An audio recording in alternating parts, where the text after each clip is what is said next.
tu le no te fatalo fo mo mai mo ngana tu uma e kalesia fa mo mo Muaa'usa. Tano fa tule mamalu male pa iole. Atunu olo fa Fiona. Fa fonfongo mai foi masila mio mai le tula le nei pokala me tawala mai le TV le tatu e kalesia. Fa tano fa tu topa ia mo to mamalu le nei tula le aso. O me uma lava tau te faia. Ia faia ma le loto. Pe se I ua fai I le li. Ai le o le tangata.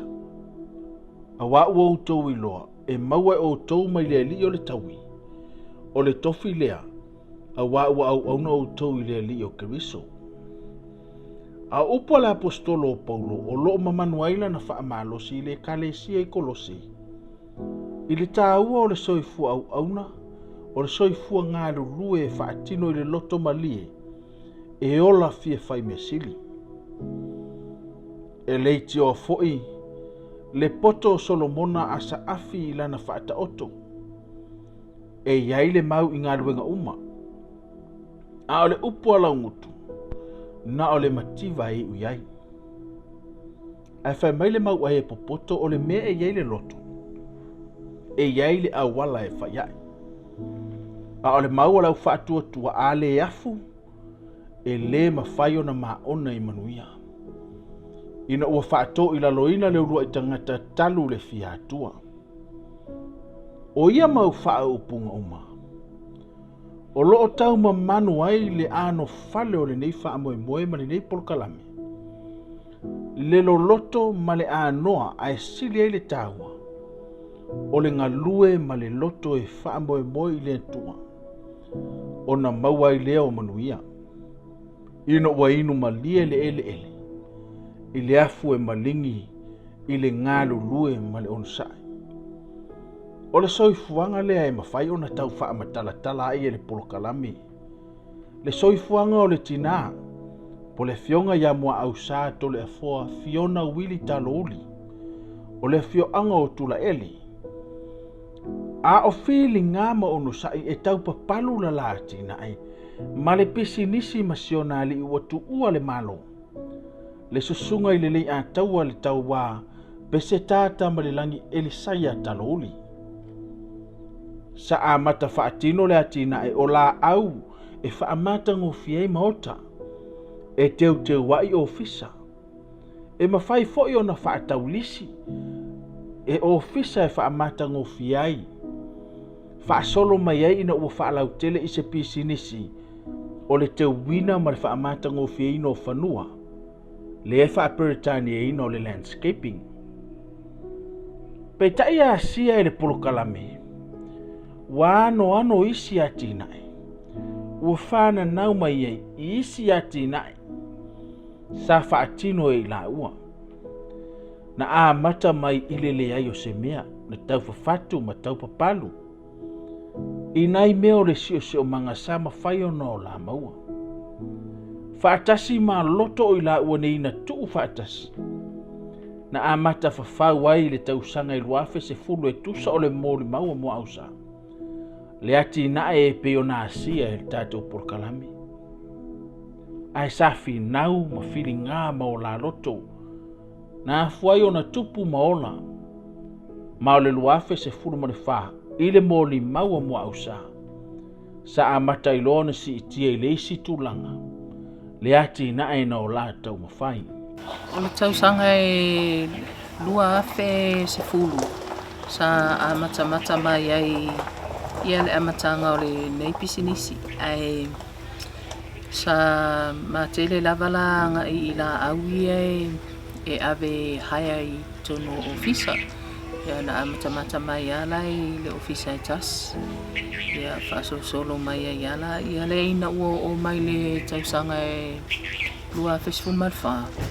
Ia ina la sa amata I lua na whaalau tele ina loa. Ia le pisinisi e ala le whai o le au nanga le o le fuafua ina ma le pausia ina o itu ai ngā metotia ese whainga o tongala au. O le mōli maua Muaa'usa. Ina ua si itia le tūlanga o le lātina ai. Ma ua le ngata e mawhai o na la hae atu la au toe teu te uai maota. Ai whai fo o na teu whanua ma whaatino to ngā la au. Pei fo o na ia tā ua o le urua i kono karate sa seinia i le luafe se fulu ma le whaa. O leisi vaenga tele i le tausanga lea.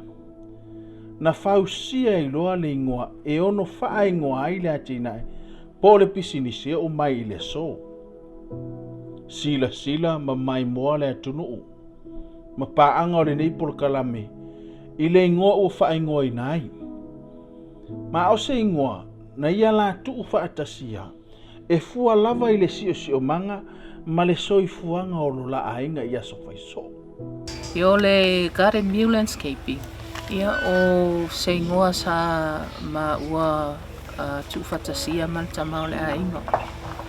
O nao o le vai pea lava i luma o le mātou whale i aso i o mawai. I le au le lei o tongala au. Sa o le viwa le al mātou ainga i aso uma e whaasanga atu i whafo o la aua o lo tutu mai e le tongala au. Koina la le sa tu whatasia i lo le ngole o le garden view. A fua i le anga inga o le nei polo kalame. E iai le tali tonunga e tanga ese. Ma mau ese. Ma manatu ese lau whai ati nai. Ai mai se lava o le mafau faunga ma le hafuanga. E alai o na wha ma ite se ati nai mo le manuia. Ai sa whasiringi e le polo kalame le tina i a Muaa'usa. Pe ai se a lava. Ua la manatu ai ma le susunga le lei a taua le taua. I le fo i tu ai ngā tina o la autotoe te wai maota. Ai mai se o le pisi nisi e pei o nei ai. O le whaalau le leina o whanua ma tu ngā la au. Pe tai o le mori mau o Muaa'usa o se pisi nisi na whawhatu mai i o la langona ma manatu. I mea e fia e whaatino ma ngā lulu e ai i aso faiso. O lana mori mau o le tamau le ainga e fia i mea o le sio manga ma le natura e pei foi o la autotō ma la autiu fale. Wa lewa foi o na ngā lue ai i lea foi i tu ai ngā matata. E o foi le tina ia Muaa'usa e tusa o lana mori mau. O lona lea foi fianga. O le ngā lue i to ngā la au ma teu ta whamaota ma le lau whanua. E peise i. O ina au mai ei le langona ina ia wha ngā ina mea o le sio manga ua o la maua. E tau fatu mai ai se ati na e mo le manuia. O le vaenga e fia tele ai ia le tamau le ainga o le sio manga.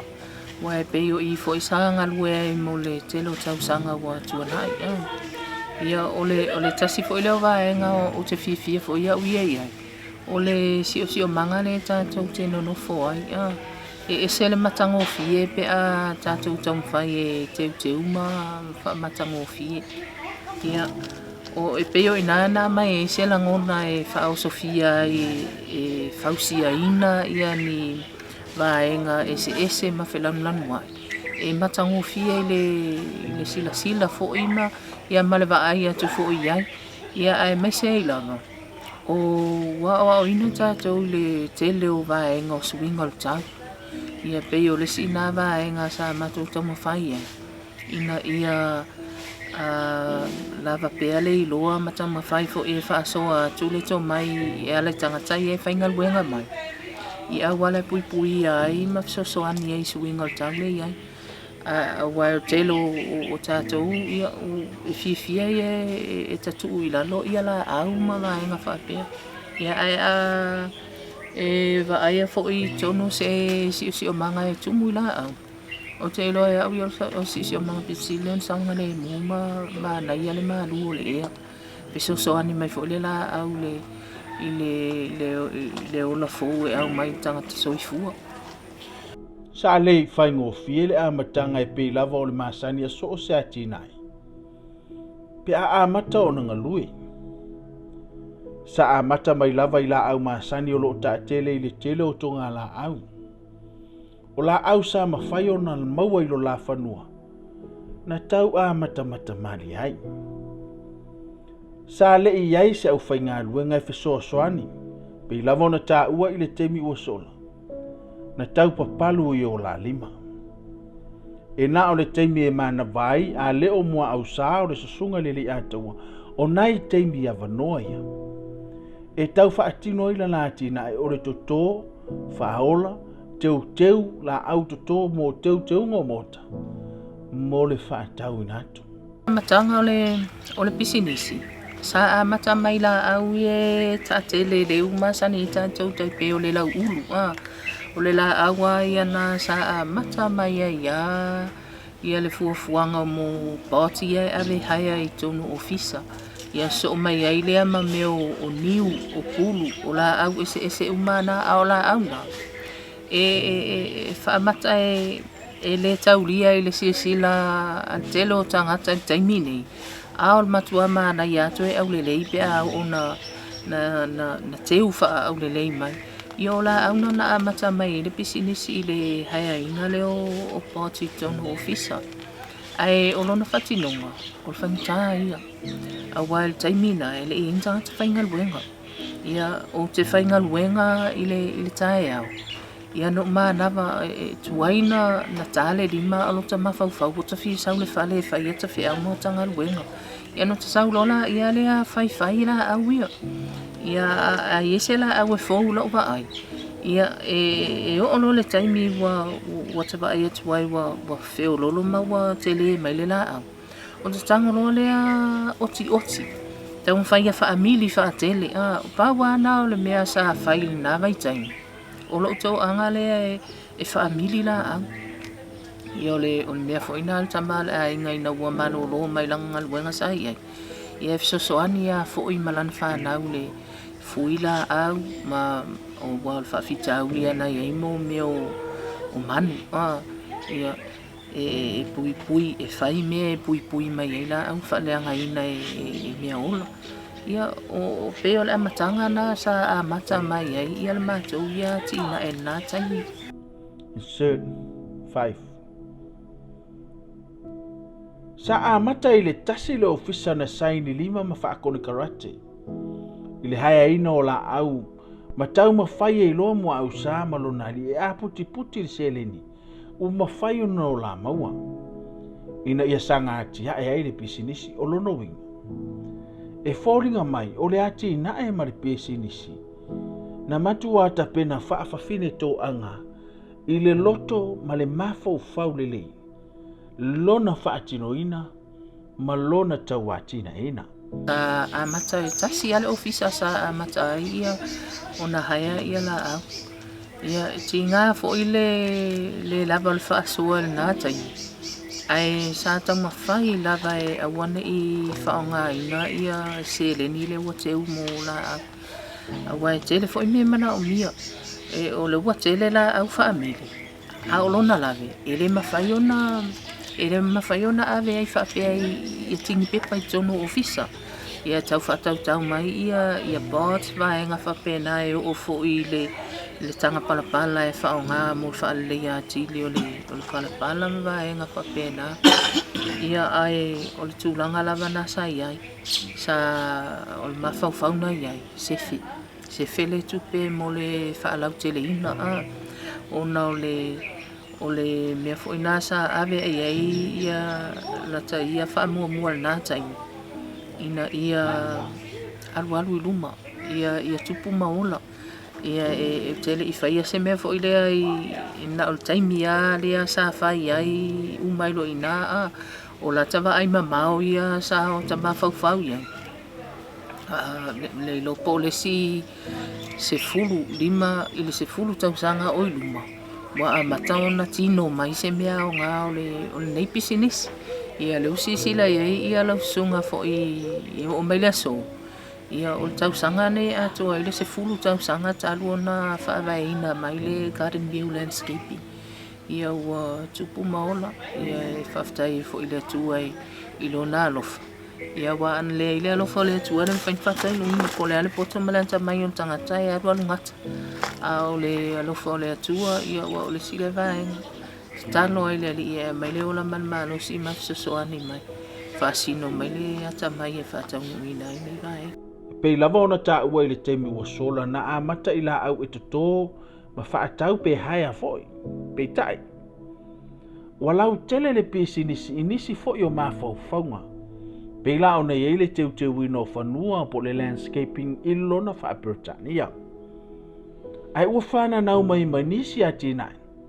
Ua mawhai ona whaatino mai isi a tīnai i titi ma whaatawa. Pei foi ona mori mawina le tātou porkalame. Lona te tala ina aloa ia. A o ngaruenga tau lima ia, ma whaiva alofi a ao le tina ia Muaa'usa. Na o la whaatino ma le sunga le lei ataua, ma le mawhauwhonga. O loo a fi ei manuia o le atua, e le ngata molo la ainga. A o le tau a tina e ina o le olanga o sia la whanau. O le mawhauwhau nā la iona whalau te le silea au nanga. Ina ua mawa ai atu, ua tele la au. Ia mantua o le whamili ala au ia so uma. A ufua e ina ua au mai le tama whainga luenga e tuatas. O le pawale o le mea tama e whai le aso. Whamili la au ia e uma e le aso. Ua oisi aso e koe kiki a awhele la au e whamili. Pea whapea leo ko ingala au fo ile le ngale mai au le kati. Ma sulu a. Ia o ko inga whaingu mela ngai ngā kikilo i le nā taimi. Ina ua wa ai atula le telo la au. Sau tau mawhai ai loa e maketi ia le si au wala la leo le whainga o tongala au. E whaonga ai ia la au ia wa tele. Awa wo mai fo itangata e whaatau atu i le la au. Ia e fo ipaanga wo mai o le lau te whaia le au nanga lea. Au ron whawhita au. E lau te leo familia la au. Ia na whaonga atu leo mātou familia atu la au o ia au nanga a. A o le to mai a ia maleiloa. Ia e mo ia o le e le loa fo i o ua uma i le whatino ino vaenga umane. Ia alfa ato toanga e mei le ri. Awa e tele au ngaluenga i e whai. Ia e tau mea tangata le ata e mana o ai alo le nafo. Ia na ama whailoa le e o se ata e mwhai ona whai e ia lan tongala au fua i le tuainga lau ele ma le whanua le ia le mana unga. O upu e masania i le atunu. Se o le tele o lima e mama ai se avenga. O le tuu whaatasi o loto e mao popo matino mai ai se ngā luenga le lei. O le moli maule a Muaa'usa i le lei ati nae. O lona tali tonunga. O le ati nae sa tuu whaatasi ai o la loto o lo la taimi o le mafau fau le lei. O na whau popo le iei. Ma le wha moe i le atua. Wa fuai ona tino mai i se atina e wola. O se atina e sa tuu iei o la mafau le lei. Ma le ngalu lue whaatasi. O le tangata malana pito la au e whaatino. Ko se mingi au le vaenga sa whapeona tau aveina e le tama. Nga ianga ke managing le operation. Ko se o whatonunga vaenga uma whapena e avatu i tangata whainga luenga. Ia o ia e whapsanga i mal vaenga lea. Ai o lona whatinunga. O au lai e ngā whamale vaenga lea i le whatinunga. Awa a ele ia i le mea le whai inga luenga. Ia ele mawale ato o ngā luenga i te mena a whatino me lau whainga luenga.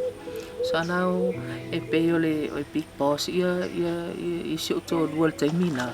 Ia o au ia o se manager fo ile po se supervisor e alwe e supervising ia ngā luenga le whai mo ka ngā lue a kua ia fo i maitaina ia vawe eo na tino mai se ngā luenga o whai. E asia i le porkalame i le tausanga nei. Le ati na e Muaa'usa. E atoa ia i le tausanga nei, le tausanga talu ona tu malo le susunga le le ataua. Mai le luafe lua se fulu matatoru. Na tutulu lava le tinama tau wha amatala tala. Le anga inga o le la malanga whaale unu ngali I le whainga o le pisinisi. Mana ia whea ai. Se vaenga tele ua misi le whaatinonga o le atinai. Ino ua le ai le tamao le ainga safe soani e fua ma mafau whaatasi. I au wala ma pito e ma whai o na atinai ai. Tele le swinga. Ile taimi atoa le asa au ye tamao le ainga. E mo ele o alu le I mea I whainga luenga e peo rona leo. E whamalo si au mai ai au male au whainga luenga I ngā luenga e whai. Ia o taimi nei. Ia atonu o sila fia e tamai, o sila fia ho ele atua, ia ua mautu. Ma lele I mea uma. Ia lau halu ai. So, taimi nei lai, ele o koe maungole mea lea, tau whaatono le au whainga luenga ma, matulanga uma whapea o te tau alu ai ngā luenga e whai. Wa iloa fo ila tau le mea tau na whai, ia na whaatono atua, ia o tama ia whaise ngā luenga, tasi al taimi tata milo atua ia iwa ai po ato otoana, whatino ina. Ai o tūlanga na ngā lua e whaatasi, ia o vaenga la nā le misi. A wasa whai o ia e tapu ai ma I vaenga uma ia. Au te iloa ia. Wa usilfia e o mautu uma vaenga uma o le toi senga luenga tele tau na whai. Ia le ua. Wala au iloa le ali ia malolo. O se tausanga e le ngalo le nei tausanga. A wā e ei nisi o matati o lo wha amanatu ina ai ua mawhai o na ausia. Ai maise o le siitianga tele o le atina e ua iai le teimi nei. Se fulo au kuso. O le aswhanau le o le usio tōlua ia o le ala ua tu whaatasi ai ma le whamanatu ina fo o le tausanga talua na wala au iai le tua. Ua motusi ai le mātou ngaftanga ai o le aso se fulo voi lea. Aso sfulu leo au kuso I le lua fe sfulu wha. Sa saini alo ia ele mātou konkarate ma le si company mai sainga. Le sa fausi aina le maketi le kingdao. O mātou sa landscapinga ia le maketi fungale. Ia atua ina le tausanga taluana. Ona mata mai ia le vaenga leo landscaping a wan mātou ngaluenga mua na sa patino ina nā taimi. Ia na wha solo mai e iloana ia le isi polo ke titele ia sa mato whaia. Ia o mai a fo il taimi nei. Ia o lo iei fo ia polo ke te lo whape o na mato ngarulu e ai tausanga lua tolu tausanga. Ia mato e review le performance o ngaluenga ia. Ia ma wha wai pia. Ia o le sio vaenga ia o wa whaia le officer. Ina o le taumwhainga fo ilea ina ia whapea ona whasau ina mai le taimi le whearua I le mea sa iei mōmua ma le vaenga le wai iei taimi nei. Ia la watu whaatasi mai I ma le ofisa o la shipping, Zamo Global Shipping Services. Ia ma le tasi la au nanga fōu le ua tu whaatasi ei fōi. O le Samo Global Tours. So tolu la pisinisi nei ai. Ia la ua house uma lava I lalo le office ai tas. Al mea sa iei mōmua ia sa whai atu lava ia le tongala au le garden view landscaping. Ia ai tam whai lava anga I le office le sa iei le warehouse e whatino ina mai inga luenga o le shipping. O le au nanga le o le Samo Global Shipping Services. Ia o le au nanga lea mō wa ameli ia o auto wa mai tono le atunu. Ia o mātou mātou te board agency ia pe whatino ina uma fo ia pe pama au nanga. E Fiona ufi mai e wa ameli tono le o tātou wafu. Ia au le Samo Global Tours. O le pisinisi lea whatoa sainia ia le konkarate I tau sanga nei taimira sa malanga tu ia I fontanga fo i masani e va Malili fai ai Amerika I tau sang tai tas. Ia o le fontanga na le sa o awai atu ai le tau sanga le natia. Ia ai fo I mai ai loa mariu ia si o tō lua. Ia le la sa o to ia lu ia tau sanga nei le amtanga tau sanga nei. Ia le la sa fa mautu mai ai loa masaini ai konkarate o le fai ale o le au nanga le mo va meri pe au mai. Sa tau a puti puti ma tau papalu le ati nai. Sa tau sa ili fo inisi a wala. E sa ngā tia e ai. Ai mōre si le fia le atunu uma le mai moanga. Na I fo ile isi a tātou purkalame. Na asi ai le vetiva. Po le vau e tau fia ile palapala solo. Lena a mata wha ama ite le tinai a Muaa'usa. Missionary le sunga le lei a tau le tau wa. Lena lao la whaola matapui.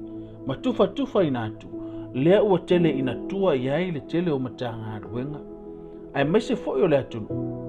E tau fia ai le ele le solo. Lea ua taa tele ina iona po. Le vao le vetiva. Le a matanga mai. Ia peo na sila fia o le haya inga o la awi office ai le stupid tele. E sta mai tupe ai maua mai ai ia ai ua matou mafau fo ile tai masina ma invoice. Na ia tau feo lolo se saving mo le account. Ia ai o le tasina va e nga sa so ani tele le amataina me o matou atinai. O le fatauina le o le vau le o le beti va le e so ani tau fia ia ele solo manu foanga vaia. Ia o fa manu yanga sa fa peona maua ia le aingo. Ia mantua fo ile taimi mo po kalame na ia sa tau mai ele ia ini va nga fa pea. Ia lo sisila mai ai I va nga umai o ati nai. Ia ele ngata fo ile o le fa le ia tili ai o tulanga au nanga ma awai ale maketia. Ia ele mfai fo yo nai lo ele atunu.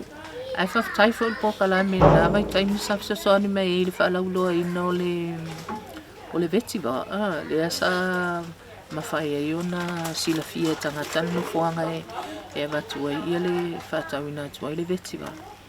O le taimi nei o matou faia le landscaping e to uniform matou uma ia le mtanga luenga o tinamita maita. Ia o mai ala le ngaluenga faatino. A o le matou ngaluenga le fai taimi nei.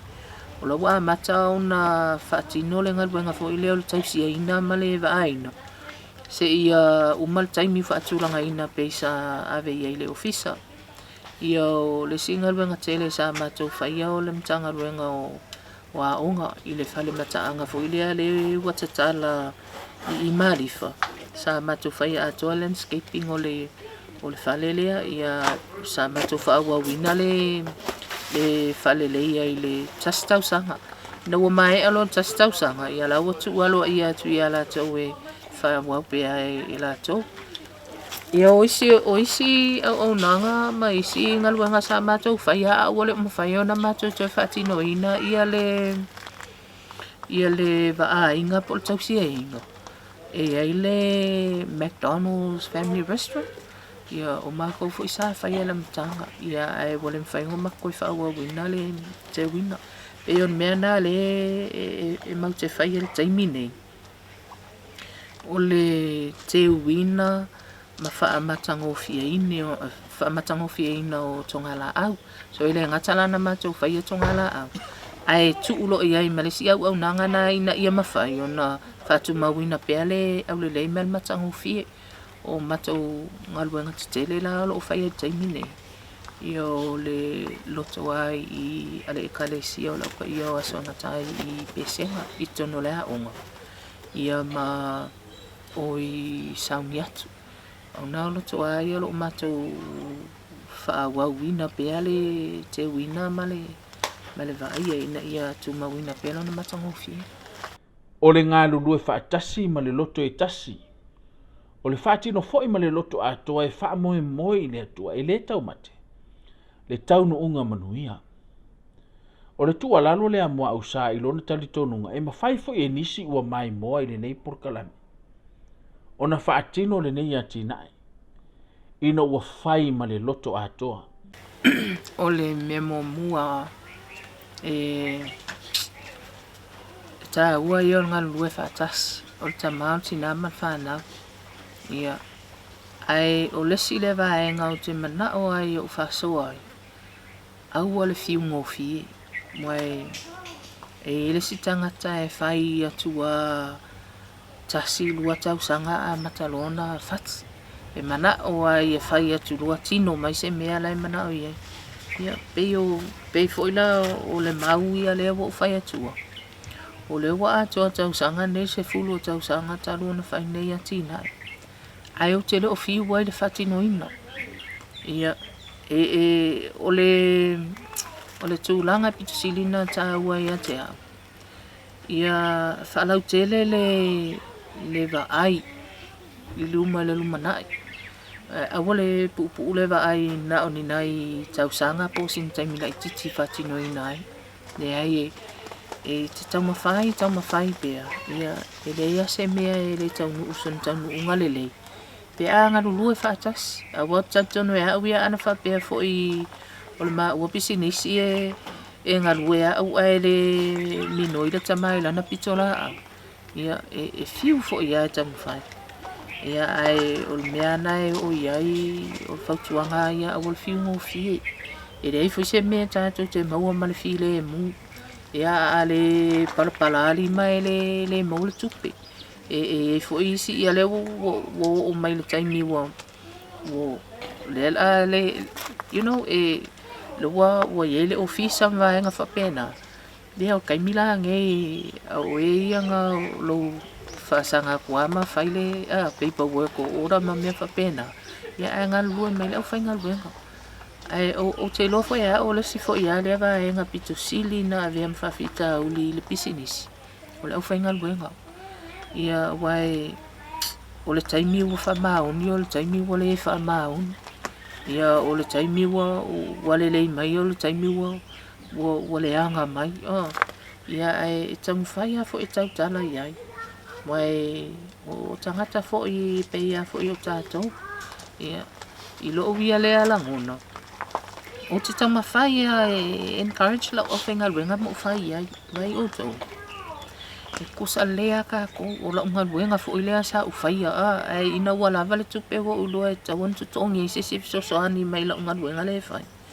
le wala ino usau wha atonu atu o tongu vaenga ia ai e ta ua lo iloa se mea a uma atu ma ia uia ala Fiona e wha ua wina le atu ai ngāti nai mai wha soa tu fo i lo a inga a whai tem whaia Iyo lan mea la tau le mawhai ai.